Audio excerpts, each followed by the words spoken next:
a titty exposure on their halftime Super Bowl list is null and void, sir. We're on a mission, guys. Put on your life vest, let's drop makeup. Put on your life vest, let's drop makeup. Andy Dalton. Put on your life vest, let's drop Andy makeup. Dalton. Put on your life vest, let's drop makeup. We're on a mission, guys.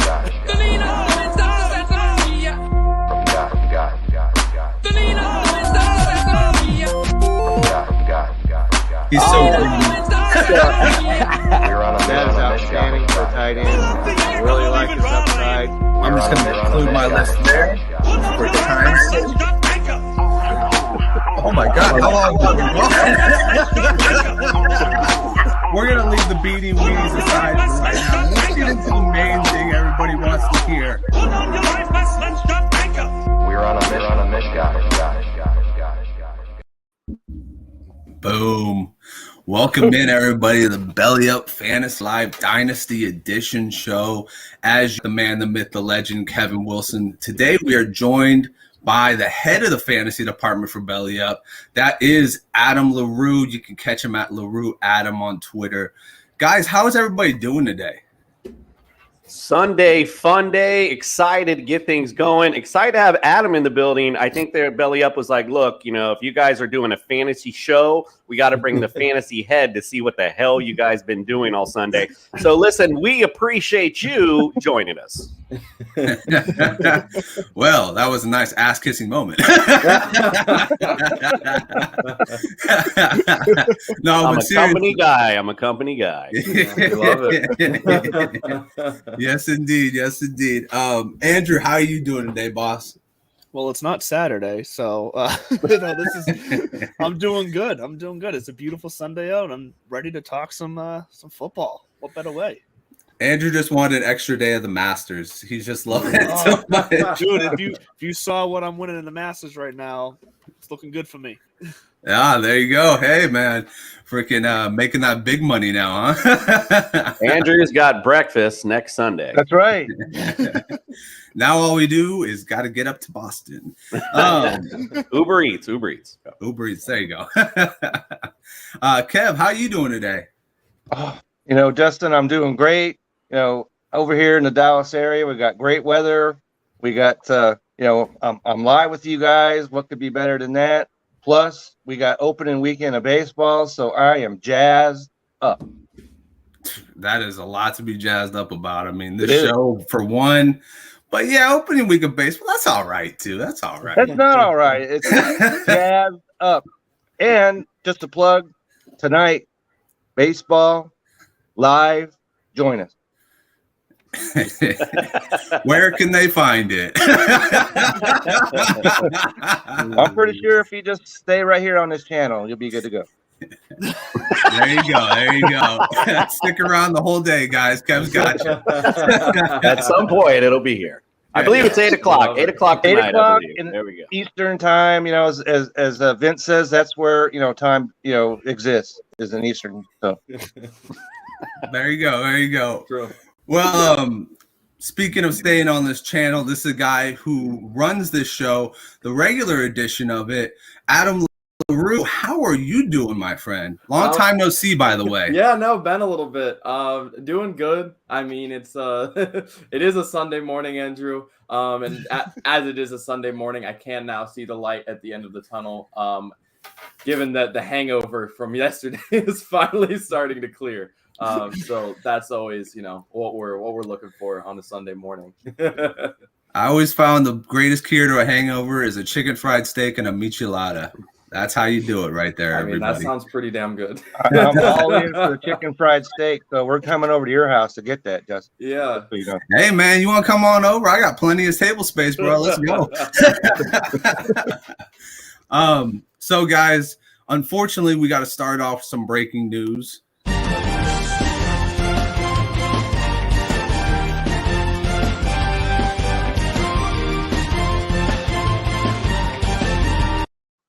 We should probably get a more somber one. Yeah, I was gonna say that doesn't seem that just doesn't seem as Yeah. appropriate today.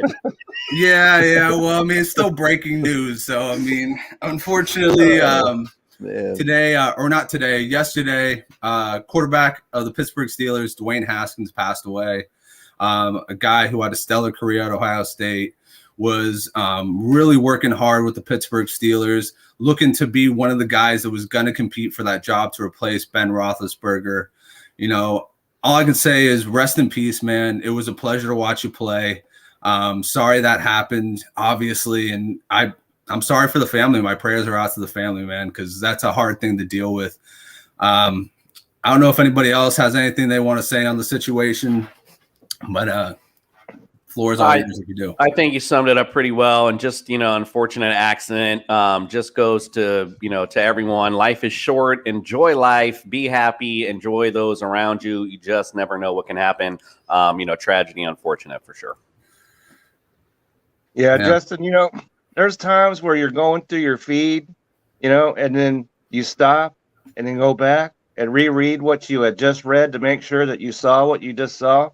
And that was what happened with me when I read this news, and I had to go back and say, wow, not in a good way. I was stunned. I don't know much about him. He was a star at Ohio State and everything, but he, as you said, was working hard and everything looked up in his life. He was only 24. So it is a truly tragic situation for him and his whole family. So, my heart goes out to them. Yep, indeed. Well, if anybody else doesn't want to speak on that, we'll just leave it at that. Rest in peace, Mr. Haskins. And once again, prayers out to the family. Now we'll play this one more time because, like you guys said, it's a little bit more upbeat, and that's the news from now on.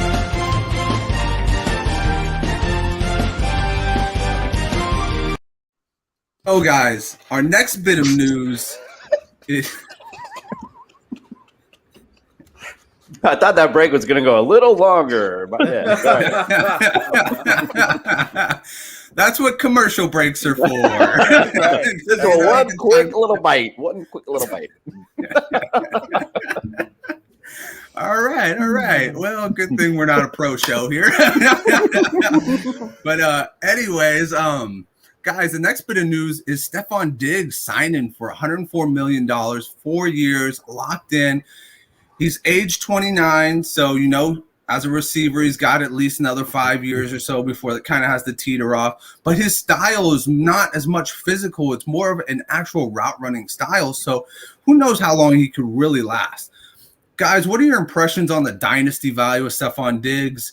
Is it the same now that you're looking at him from a 4-year lens? Do you feel comfortable drafting him where he's drafted right now? A lot of people were having some sort of regret over the past season, drafting him as high as they did after that big season. He had a little bit of a touchdown regression, but he still had 1,000 yards, his 4th straight. How are you guys looking at Stefon Diggs? Are you still looking at him as a guy who can go as early as the 2nd round? Or are you looking at him as somebody that you're trying to, push off to the ADP that he's at right now, which is more of a 3rd, 4th round guy? Let's start out with Adam first. Yeah, I think that last thing is where you nailed it. His current ADP, I think, is pretty dang good value, personally.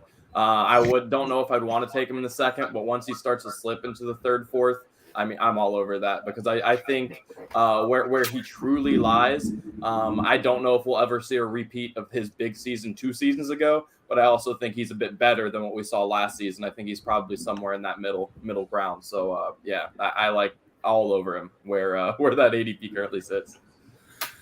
Good. I like that. How about you, Kev? How are you feeling about Diggs? Well, if you're talking about the worst season he's going to put together is 103 catches for 25 yards, I'll take that all day long. And of course, he's got, if he's not the best quarterback, but he's in the top 2 discussion. So you got to like that. So if you're in dynasty, of course, you're in on that because now where he's going to stay there. He's going to have the quarterback. There's going to be no problems with the 2 of them. So to me, it's full speed ahead. in the position, if I was to take him, I would be happy with it all day long. I like that. I like that. Andrew, you and Kamish being in the AFC East, your team's got to see a lot of Stephon Diggs. I know you're not happy about that, but when it comes to fantasy value, are both you guys happy with where Stephon Diggs is right now and this new contract?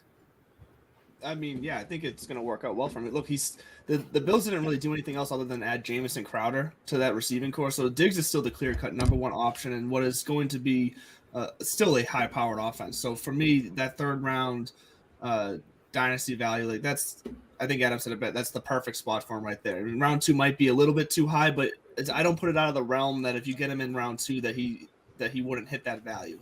But I think round 3 is perfect for him.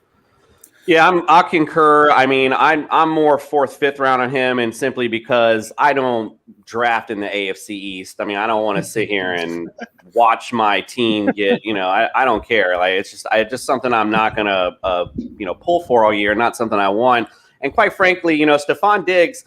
His value doesn't change, with that contract. We kind of knew what's up with Josh Allen, but we also knew he was great with Kirk Cousins. So it doesn't really matter where Stephon Diggs goes.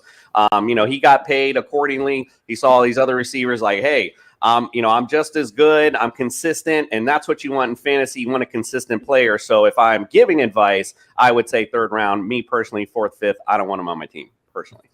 That's fair enough. And we just found out if you're in a league with Commissioner Cooper, he will not take Josh Allen number 1 in Superflex. So he's all yours at number 2, everybody.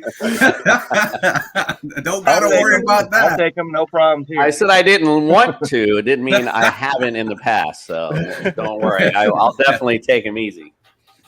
All right, guys. Well, let's move on to the next one. Deebo Samuel has officially scrubbed all of his socials of San Francisco 49er stuff.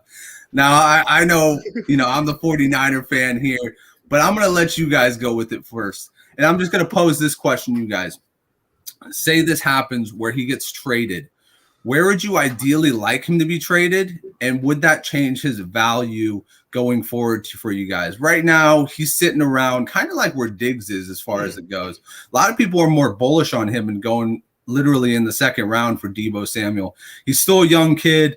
His play style is kind of a little bit beating up on the body. So, ideally he's going to have injuries and there's a chance that, you could be missing a good part of the season. I think Nick summed it up real well in the TSS show. He's missed about 75, or he's been there on the field about 75% of his entire career, which isn't that great considering, he missed a ton of games in 2020. I mean, he didn't miss a lot last year, but, he does have the injury past going back to college. So if he's not a 49er, do you guys still like his value of being maybe that late round 2nd, early round 3rd? Let's go with you first, Kamish. Well, it's surprising we don't get it from our Niner insider first, but I appreciate coming to bat first on this one.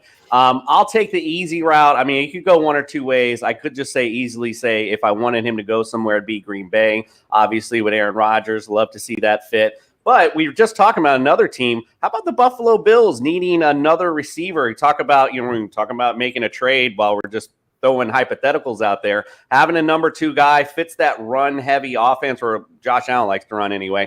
Run Deebo a little bit more. Again, that'd be a good spot for him. But, again, this is just all posturing. This is what we do now. We say, hey, you got ghosted on social media, and then that's a negotiation tactic because I'm going to get you scared going into my rookie season contract. So, again, that's what we do now.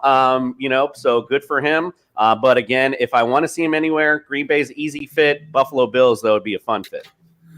Yeah, that would be an absolutely dynamic fit there. That's a great fit. I mean, when you think about it, Bills are looking for a running back, probably more for the goal line so they can keep Allen alive. Deebo would totally fit into that. He pretty much did that for Jimmy Garoppolo's entire 2021 season. He kept him alive on those goal line drives. Andrew, tell me what you think. Where do you think he fits in, and where do you think his draft position fits in if he gets traded? So I do agree. The Buffalo Bills were the first one that kind of jumped out to me. That just makes a lot of sense, considering it feels like they're going to be chasing. They're one of the teams that should be chasing, I should say, all the other moves that have happened in the AFC. But I'm going to throw out one to a team that I feel like is getting forgotten and probably deservedly so after last season. But the Baltimore Ravens, he could put them over the top in an offense that is willing to do some creative stuff with Lamar Jackson and some of the other pieces. Between Jackson, J.K. Dobbins, Gus Edwards, Deebo Samuel, Marquise Brown, like they could do some really funky stuff to really throw some defenses off, and they can retake that division back by storm come after, having some injury problems last year. So I like the fit for the Ravens. I don't know if what they have a firepower to go and trade for him, because his trade value is going to be pretty high if that would be the case. But I like that, and if he were to get traded there, I still have him right around where his ADP is. I still like him. He's still going to, like I say, he'd go there and be the number one option still over Marquise Brown. There's just two different type of receivers, and I think they would find a way to get him the ball. So I honestly think wherever he goes, he's probably going to still be valuable about where he is now. Yeah, that's fair enough. That's a good one too. I like that one. Adam, what do you think on this one? So I think, like Kamish said, I think the Green Bay is the easy answer, but here's a real oddball one, just off the wall. This is a team that has been shown a lot of interest in some of these receivers that have become available, and a lot of former 49ers staff. How about the Jets? We'll get another one in your AFC East, Kamish.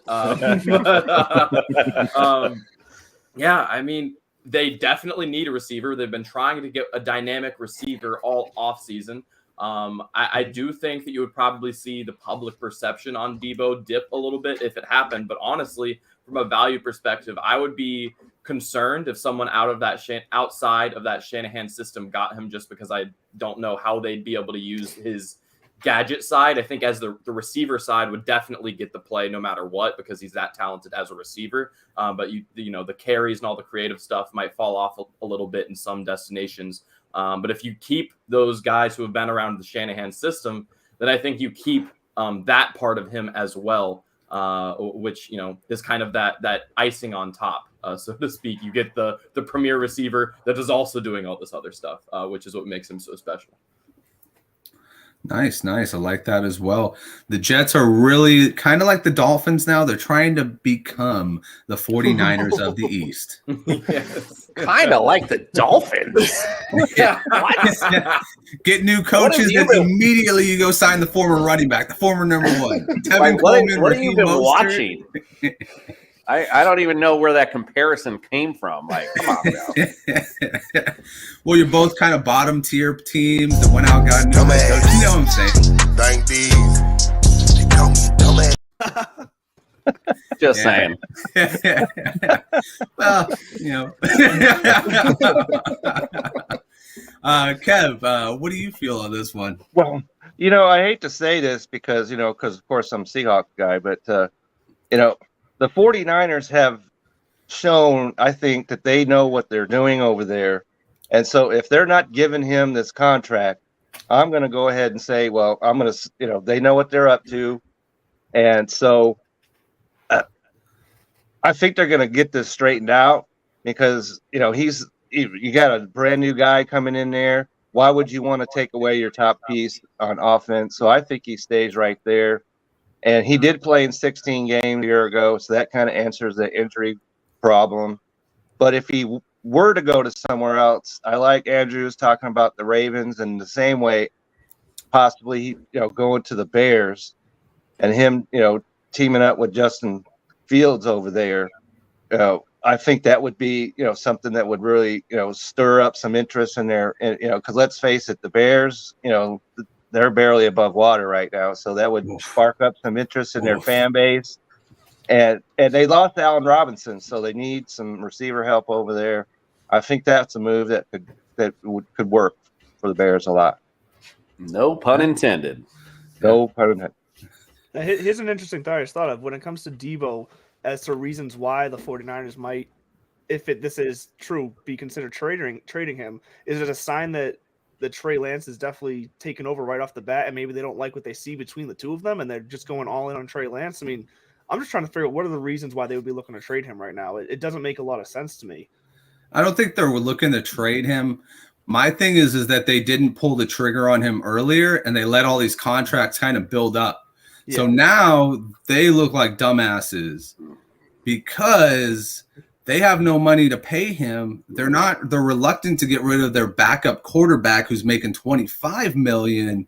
Yeah. And now they have Deebo Samuel finally saying, hey, look at Devontae Adams, look at Stephon Diggs, look at Tyreek Hill. These guys, I just made my first All-Pro. I was your entire offense. Pay me like them. Yep. And instead of being the guy who set the market, the guy who went out and said, oh, let's give you $22 million. Now he's got to be paid like the top end guy, 30 mil, 30 plus actually. He's wanting to be the top non-QB, like top paid non-QB in the league. That's what he quoted. So I'm like thinking to myself, kind of blew that one. But if I were to think of any other team other than the 49ers, I actually have a wild card for you. The Chiefs. They've got 2 first-round picks they can give for a young wide receiver. They already run the screen game pretty well with Tyreek Hill. So, and you got Andy Reid, who will figure out a way to use him. So I look at that, I'm like, well, that might be better than most of the receivers they'd get at that low number. So looking at that. But yeah, guys, thanks for indulging in my Deebo Samuel talk. I know you love it all the time. So, Justin, are you saying that the 49ers don't know what they're doing up there? Oh, yeah, they too much ego in that building for sure. It's kind of starting to feel like a Pete Carroll situation over there. Oh, come on. I built you up, man. Now you're going to tear my team down? What is really happening here? Hey, it's all in good fun. NFC West banter. I love it. But until anyways, you get guys, beat down like you did twice last year. That's all I'll say about that. Here we go. Hey, I'll see you in the playoffs in 10 years.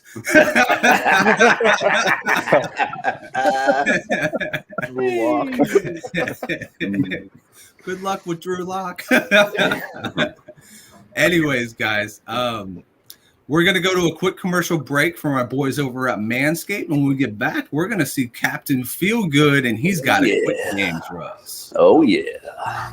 Fellas, have you started your spring cleaning yet? The carpets need cleaning, the drapes need dusting, and your lawn needs mowing. Spring has sprung, and the global leaders in below-the-waist grooming have the best tools for cleaning aisle 5 in your pants. Time to clear out your winter bush and join the 4 million men worldwide who trust Manscaped by going to manscaped.com for 20% off and free shipping with the promo code BELLYUPFANTASY. Manscaped has the full package you need for spring cleaning this year. The Performance Package 4.0 is the only tool you'll need to keep your boys looking and smelling like the fresh tulips your partner wants. To start off your spring cleaning, use the Manscaped Lawnmower 4.0 to get the most precise shave on your hedges. Did we mention it's waterproof? No need to worry about watering your grass with this tool, equipped with an LED light so you'll know it'll be a major asset to the new shower routine. Clear your holes and smell the spring air with the Weed Whacker. This nose and ear hair trimmer provided proprietary skin-safe technology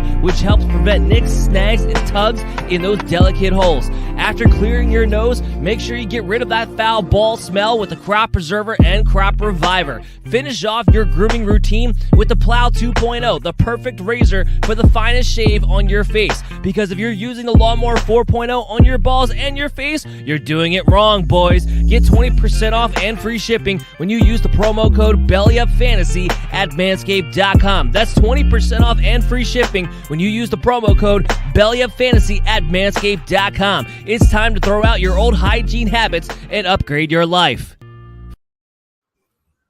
Dan knows how to take care of your balls. Hey, you got to love those Manscaped reads because they're all over the place. They go from let's clear out your nose holes to let's figure out your genitals. And then remember, you got to take care of your face, but not with your genital cut. I'm like, hey, oh, I feel you, Dan. I'm 100% behind you. Look, guys, it's time for a little bit of feud. Before we start it, I just want to let you know, prior to, I know, Adam, this is their first time playing the feud with us.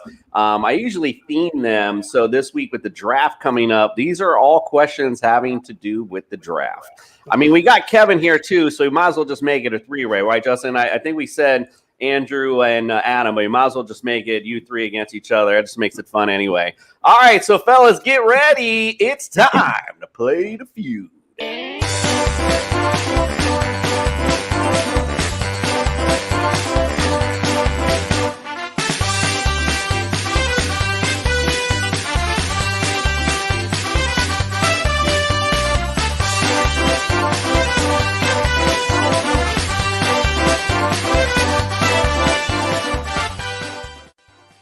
Brad? Justin Jefferson. Justin Jefferson. It's going to be a long game.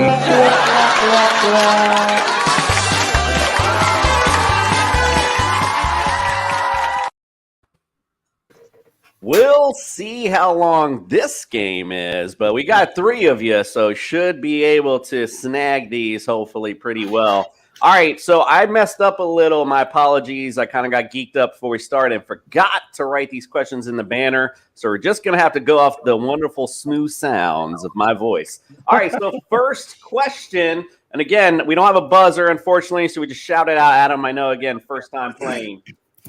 Great. The first question is, greatest, and by the way, these were voted on. Again, I'll bring it up. SportsIllustrated.com. Look it up. Greatest fantasy rookie seasons of all time. Top 5 answers. Go ahead.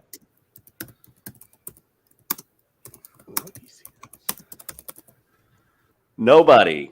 Anyone. Greatest fantasy rookie seasons of all time. LaDainian Tomlinson. LaDainian Tomlinson. While they Google. Not me. That was Justin typing. Well, that was wrong. Oh, thank you, Justin. I appreciate that. All right, so that was wrong. All right, hey, Kevin or Adam, do you guys have any guesses? Oh, you know what? I messed this up. I messed the question Marshall up. Falk. I messed the question up. My bad. This is actually no, I didn't mess it up. This is right. Marshall Falk is. I thought I messed the question up because I'm like, wait a minute. Come on, it's got to be somebody else here. Got something. Right? You got something. Let's go Baker Mayfield. Baker Mayfield. Hey, this is going to be a long game. Jamar Chase. Jamar Chase would have been good. Is that not on there? I think quarterbacks. Oh man, they're actually. It's funny you say that. This is actually pretty much a fantasy roster. I got a quarterback. I got 2 running backs, a receiver, and a tight end. The tight end, I don't think you're going to get. What? RG3. RG3. Michael Peterson. Oh my God. Was that next to Peterson or Michael Vick? Michael Vick. I think the vote has gone aground here. So I don't know. I just can't believe it. All right, Justin, you got to guess. Why did you chime in something? I'm gonna guess Evan Ingram since you said there's a tight end in there.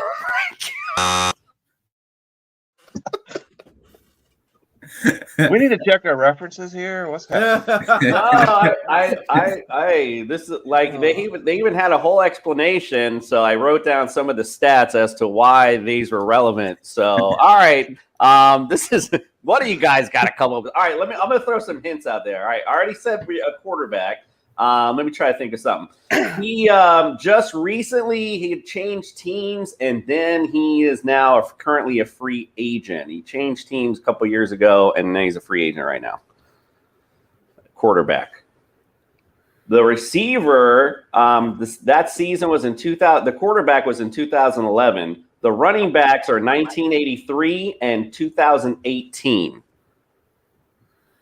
So Cam Newton is our quarterback. Cam Newton, hallelujah! I'm gonna let you play, Adam. Thank you, Adam. You're apparently gonna play this. Actually, you know Eric what? Dickerson. Adam just won the round, bro. Let him go. Let him go. Thanks for giving him the next answer, though. All right, Adam, what's your next guess? So Eric Dickerson. Eric Dickerson. Eric Dickerson, 1,808 yards, 18 touchdowns, caught 51 passes, 404 receiving yards, and 2 TDs off those passes as well. Cam Newton, 4,051 yards, and I can't even make my writing now, but it looks like he led in rushing TDs as well. Look like he had a few in there as well. So there we go. You got 2. What else we got? Saquon Barkley. Saquon Barkley. He's on fire. Groove. He's on fire now. Got the years. He's ready for it. Saquon, 1,307 yards, 91 catches, 721 yards, 15 touchdowns. Great season indeed.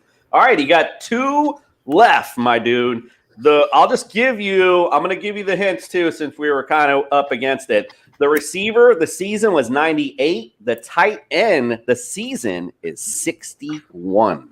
What in the world? 98. We'll go with.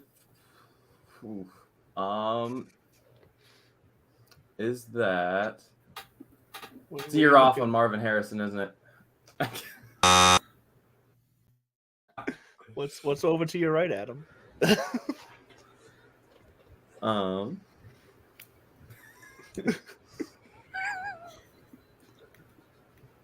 Yeah, I don't know.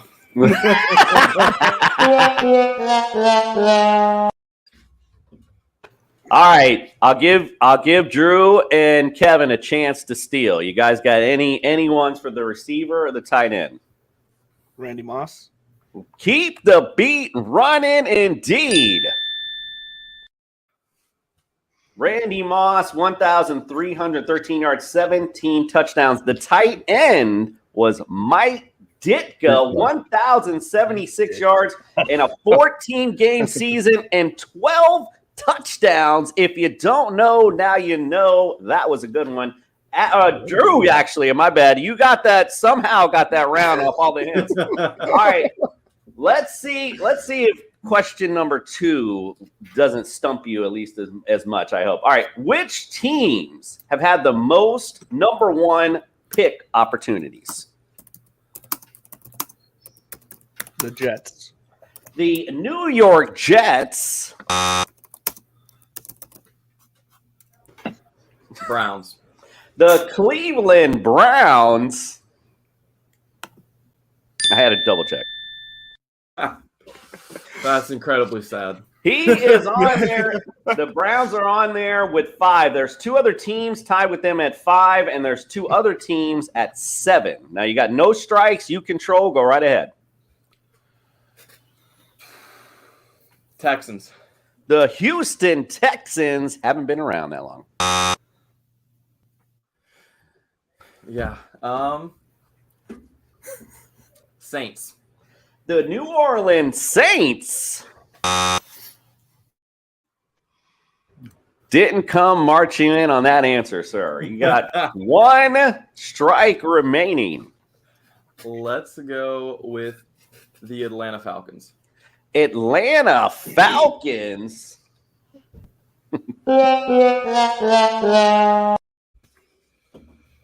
Ooh. I mean, there is a lot of meat on this question 2 bone. All right, Drew, you got first, last. Kev, you go first this time. I'm going to say the Detroit Lions. The Detroit Lions, a Thanksgiving favorite? Not correct. Boom. All right, this is Drew? gonna be it. The London Jacksonville Jaguars. The Jacksonville Jaguars, I have to say, is the same thing. Not wrong. Around long enough, sir.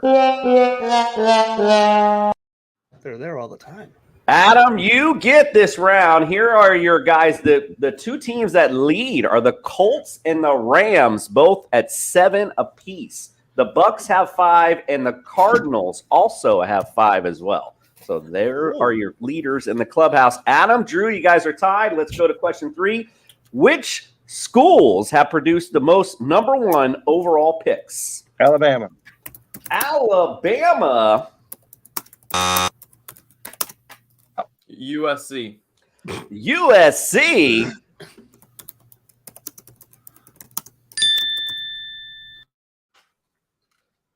USC is correct. No strikes. USC is tied at number 1 with 5 with 2 other schools. There's 3 other schools that are tied at 4. You control. No strikes. Go ahead. Michigan. Michigan.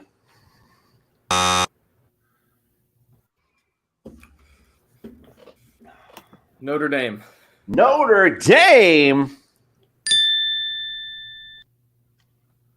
Tied at 5 with number 1 with USC.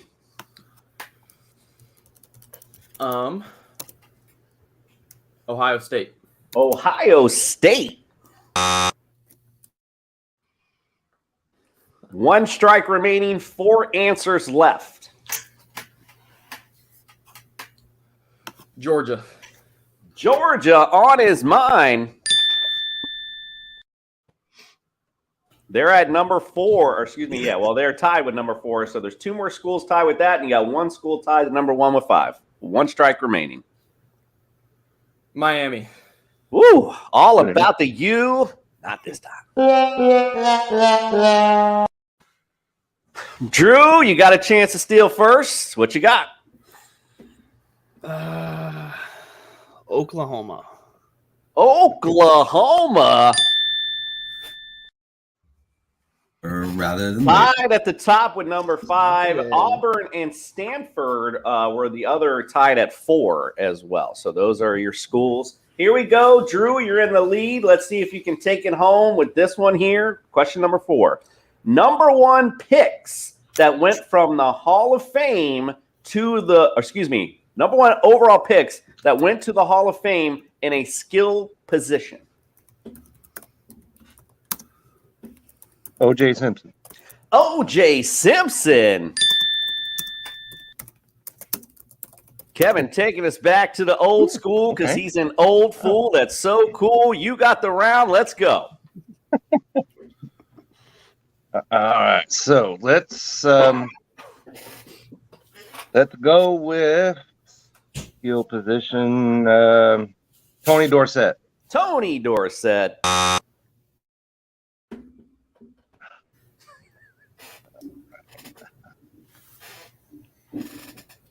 Go with Randy Moss. Randy Moss. Number The 1 cat overall. doesn't like that. I didn't get that one. Number 1 overall pick that went to the Hall of Fame in a skilled position. All right. So let's say number 1 overall. That's All right, so there's 3 quarterbacks on the list and 1 more running back. 1 more running back. All right. Quarterbacks? I thought it was skill position. Yeah, I know. Oh, sorry. My bad. I just off. realized that too, but that I went off that list that again, SI.com is where I go off all my shit at. So I'm gonna blame it on whoever wrote that list up. My bad. But either way, you got 3 quarterbacks and 1 more running back. I think Kev should get a I'm gonna go with I was thinking the same thing. Terry Bradshaw. Terry Bradshaw. All right. All right, I'll give you a strike back. So there you go. How's that? Give you 1. Okay. Let's see. We talked about him earlier. Eric Dickerson. Eric Dickerson. All right, now you got 1 more strike left. All right. So let's go with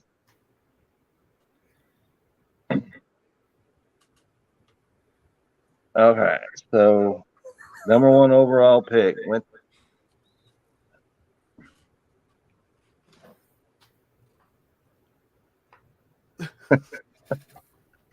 Oh, this is a tough one right here. So close.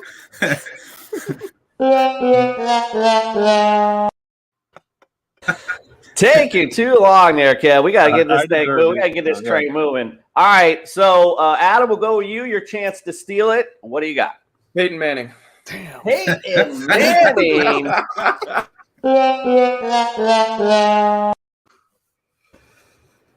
thought that Drew. Yeah, that. isn't. Wait, is he not a number 1 overall pick? Yeah, he Drew. is. He is. It's not on my list, sir. That is a bull list. We gotta consult SI with this stuff. I thought for sure. Oh, okay. Now I'm thrown. Oh, I have no freaking clue now. I thought for sure that was it. I didn't think I struck my mind off when I thought of Peyton Manning. I was waiting on that. I don't know. I'm gone. I'm lost right now. You gotta start consulting some other references. So we got Elway, Aikman, Earl Campbell, Terry Bradshaw was on this list. That's what the list had, bro. I'm sorry, I don't know what to tell you. All right, let's go to question 5. Let's see if anyone's got anything left in the tank. There's only 4 on this one. Which NFL teams have had back-to-back number 1 picks? The Browns. Jacksonville Jaguars. So I heard the Cleveland Browns first. Yeah. All right, 3 more to go. Let's go with the Cardinals. The Arizona Cardinals. I like your style. Thinking back to the other question. That is exactly what we're doing.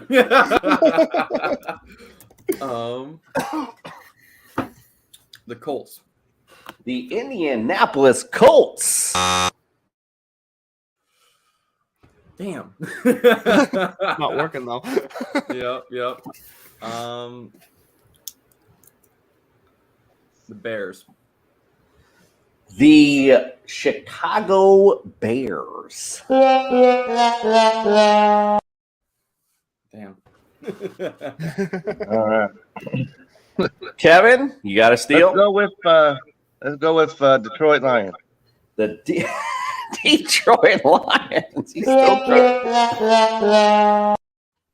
I'm gonna say the answer that Kevin shouted out and didn't get it in time in the Jaguars. That is correct. Kevin, you Are had you it. kidding me right now? He had it right there. They had it. The Browns actually had it twice back to back, 99 and 2000, also 2017 and 18. Jaguars last year and this year. The number 1 on this list was the Eagles. It was in 36 and 37 when they had back to back picks, and the Bucks did it twice as well, 76 and 77, 86 and 87 as well. Booyah, we're done, Joe. That's your time, Justin. All right, cool. That was a very cold ending. I thought we were going to have a video for winner and everything. I thought you were just going to kind of jump into it because we're I guess we kinda up don't against celebrate the winners anymore. My bad. I was getting rushed off because I was like, look at the time. We were taking so long with that. My bad. Drew, congratulations, bro. You definitely showed out today. Good job, my friend. Thank you. All right, cool. What a transition. Guys, we're here to talk about rookie pass catchers, and I wanted the boys to get together a list of the top 5 guys they think are going to be drafted at both wide receiver and tight end. So I know our list on wide receivers will probably differ based on what we see in these guys. Tight end will probably be more fluid all the way through. I think we all think Trey McBride's number 1. But let's start off with you, Adam, first, since you're our guest. Who do you think is your top 5 at wide receiver, and who is your top 5 at tight end? And give us a little excerpt about each one. Not a lot, but just a little bit. Yeah. All right, cool. Let me pull that right up for you. All right, so my 1, pending him showing up alive to a pro day someday at some point. I just want to see this guy run being alive. Drake London is my 1. He narrowly, and then I'll get to them, but this is I'm kind of tiering this. Garrett Wilson is a very close second. Between the two of them, Drake London, to me, watching him was like, this is the ideal West Coast receiver. Like if you're running a West Coast offense, like this is the prototype for what you're trying to do. You're big guy who can catch everything over the middle. You run him on slants and there's a free 8 yards every single time. He can also go up and go vertical. Literally my only concern with him was injury. And again, that's why I want to see him run as not a corpse. Garrett Wilson is the more explosive, more modern NFL, quote unquote, receiver that you're going to see. He still did a very good job of catching away from his body and things of that nature. I really liked his route tree. He was very explosive. He got off the line well, all of that fun stuff. My next guy, I know he's been falling recently, but I still really like Traylon Burks. I thought the film showed he was a little bit more explosive than his testing did. And regardless of that, his route tree is very raw, but he's got fast feet, he's got good hips, and he makes catches above people like nobody's business. With his height, with his power, he's got strong hands. He'll go above you. And that's something that I think would be very exciting on a team like the Chiefs that could certainly use someone like that. Next up, I have, and this is my controversial take. I think Alec Pierce has everything needed to be a wide receiver 1 at the NFL level. He is fast. He is honestly, for his height, I think probably has the fastest feet that I've seen in this class. I love everything about this kid.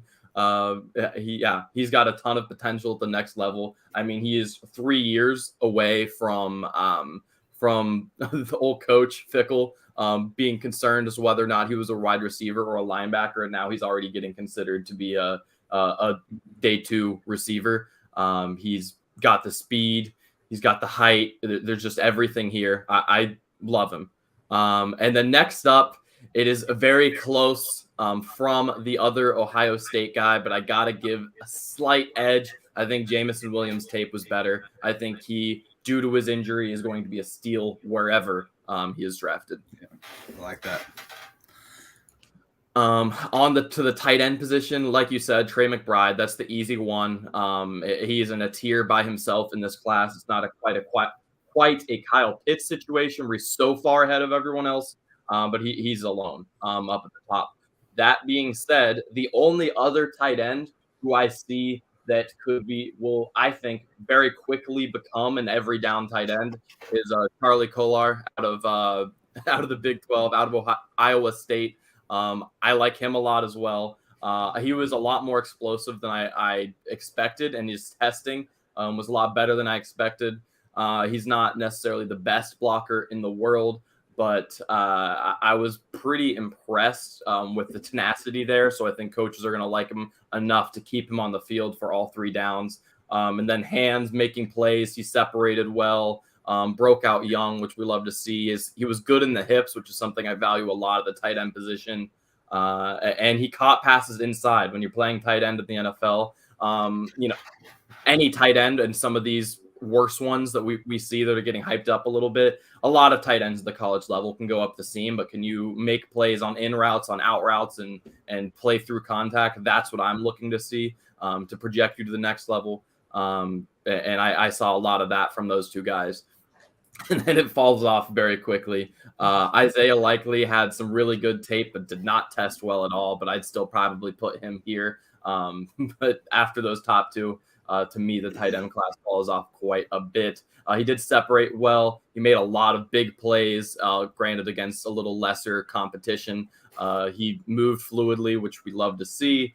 Did a great job catching through contact. Not quite as good as the other guys, but nonetheless, still really liked his game.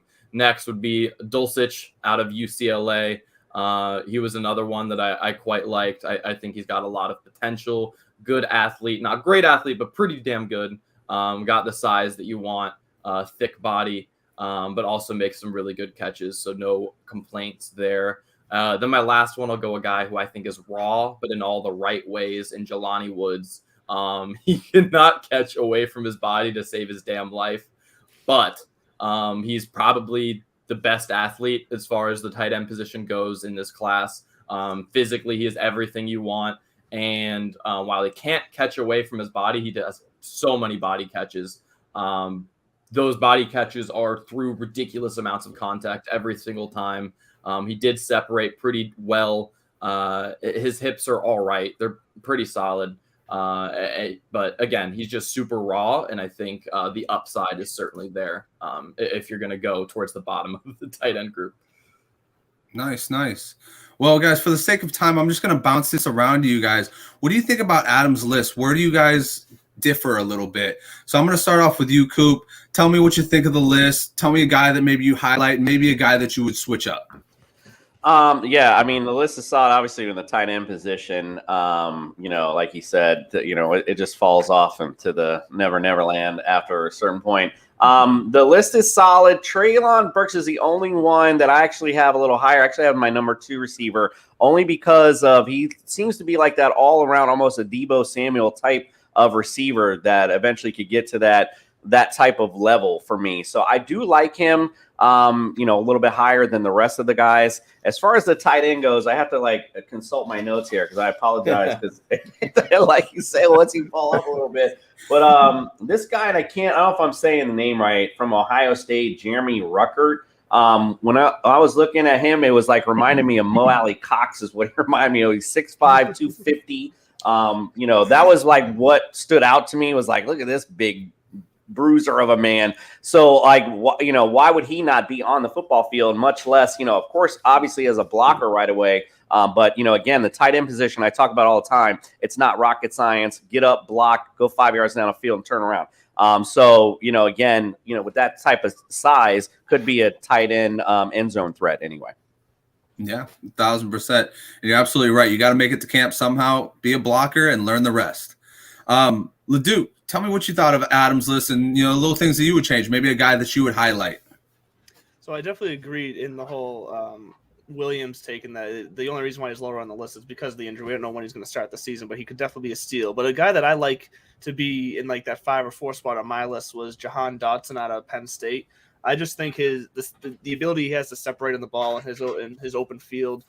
Plus, when you mix that with the good hands, I can just see him being a good, solid route runner that's going to bring in the catches you need and it could be a reliable target for whether it's a young quarterback or a veteran quarterback. I think he would just seamlessly fit into a system, the right system. So I like him. And then at tight end, I'm just going to throw out a guy that popped off to me in my research here, and that was Greg Dulcich. I don't know if I'm saying that last name wrong, from UCLA.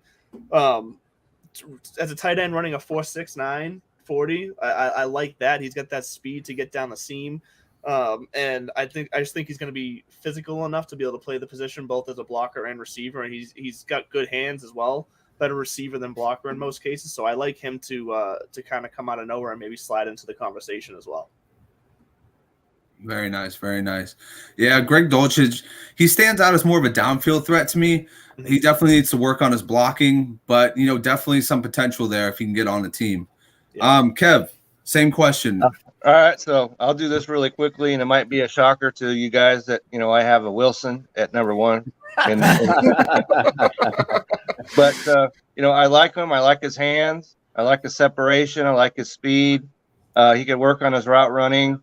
I would like it if he was just had a little bit more height, but it is what it is. I like him, and so I have him as number 1. I like Adam's list, overall, and I'll just say about the tight end position, when you're talking about fantasy, the only place a rookie tight end should be on fantasy is on the waiver wire. So I'll just leave it at that. And Adam said his list. It's a great list, so I can't improve on that at all. Kevin's like, you won't even get a taxi squad pick from me.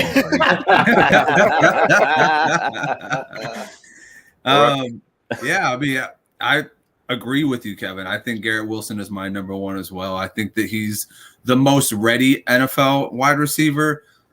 Definitely like Drake London. I love that he's a former basketball player. You can see it. He boxes out defenders really well. Got a great catch radius. Like Adam said, I wanted to see him run because the thing is he runs they were saying he's going to run like a 4.5. I'm like, that's a little bit slow, but he definitely makes up with it with his catch radius.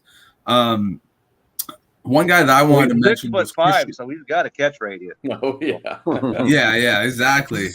But one guy I wanted to talk about was Christian Watson, and he got a lot of hype. I do like the potential that he has. I know his play production wasn't that great at North Dakota State, but he's a huge downfield threat. He's probably one of the biggest, if not the biggest height-wise receiver of this draft. I think he's around 6'4", 6'5". He's a little bit on the lighter side, just barely pushing maybe 210, but, he's got great feet. He's got electric speed downfield. He's somebody who can maybe fit into that class of like a DK Metcalf light if he gets in the right situation down there as a deep ball threat. You know, somebody that maybe will slide into the day 2 picks that could end up being a steal, kind of like how Metcalf ended up being. As far as the tight ends go, McBride is obviously number 1. I did like that you brought up Jelani Woods and that you brought up Dolces, because this tight end class is like full of people that don't want to block. So when you bring in somebody like a Jelani Woods, who that's all he really knows how to do really well, and like you said, he is a goofy as hell catcher. Like, he is one of the most unnatural catchers I've ever seen. I feel like all of us could run on the field and catch a ball better than he can. But, you know, you get somebody who's 6'7", he's got a freaking unbelievable reach. He's got 37-inch arms. Like, this is a guy that if you just threw him the ball nonstop every single day for, like, up until training camp, sit him in front of a jugs machine for the next 2 years. Exactly. He's got to improve somehow, right? And I look at it from an NFL GM's perspective. I'm like, that could be an amazing red zone threat, because all you'd have to do is just throw it up a little bit higher than that safety could go, and this guy could probably easily go up there and snag it if he works on his hands. So, yeah, I mean, I definitely, you know, I think that this class, there's a lot to be desired in it, but if these guys get on a team, they could end up, maybe like Kevin said, being a waiver wire pickup. If you're bold, maybe you go out there and you stash these guys in your taxi squad, see if they'll do something in a year or two. But anyways, guys, highly unlikely to me, Justin. All right, Kev. Well, I'll be in your league and I'll take them all, and then we'll talk about trades. I'll trade you Jelani Woods in a couple years when he's scoring 10 touchdowns for a first. But anyways, guys, it was a fun episode. I want to get the plugs out so everybody gets a chance. Adam, tell the fans where they can find you. Tell them all the things you're going to be doing these upcoming weeks. Yeah, definitely follow at LaRue Adam on Twitter. It's on the screen. If you're just listening, then you're out of luck. Every other Tuesday, I'll be on the Belly Up Fantasy Live redraft on, again, every other Tuesday. We had it this past Tuesday. So next Tuesday, I'll be on. Again, that's Tuesday, 8:30. Just come find us on this Twitter or wherever you're watching this. That's where you'll need to be. As well as I'm sure I'll be seeing a lot of these same faces on the Belly Up Fantasy Live Draft Spectacular come draft weekend, which is going to be super fun. We're getting a lot of the creators from Belly Up all involved. Yeah, that's going to be great. It's going to be another Super Bowl type spectacular where we bring everybody together. Dan Mater is going to be heading it, and like you said, all these same faces are going to be on there eventually. Mr. LeDuc, Mr. Mallard, how's it going? How's the Masters going? How's Divots and Pivots going? Look, if you listen to Divots and Pivots this week, you're making some money. That's the bottom line. You probably have a 6-6 lineup. So check out Divots and Pivots every Wednesday at 10 a.m. on Tiki Live on Belly Up TV. The Masters is doing great right now. Woods is in his front 9 on the last round right now. So check us out every Wednesday. We'll make that money with you. Yeah, I'm so glad Woods made the cut. Yes. Coop, TSS, tell us what's up, bro. TSSFantasy.com. And also don't forget, visit Underdog Fantasy. Sign up today. Use the code word TSS. We will match your deposit up to $100. Yes, sir. Yes, sir. Kev, I know that you said stick around. You already had your plug, but we'll give you another one. All right. Well, as I said, tonight, 8 p.m. Eastern, Belly Up Fantasy Live Baseball Show. And you can always find me on the Belly Up, fantasy website. And then you got my Twitter feed, right there. So, just check us out and Belly Up. Check us all out. There's a lot going on. All right. Indeed it is. Guys, it's been another fantastic show. Once again, we are streaming live on Belly Up TV. If you want to catch us every Sunday at 11. All right. Going to wrap it up. See you later.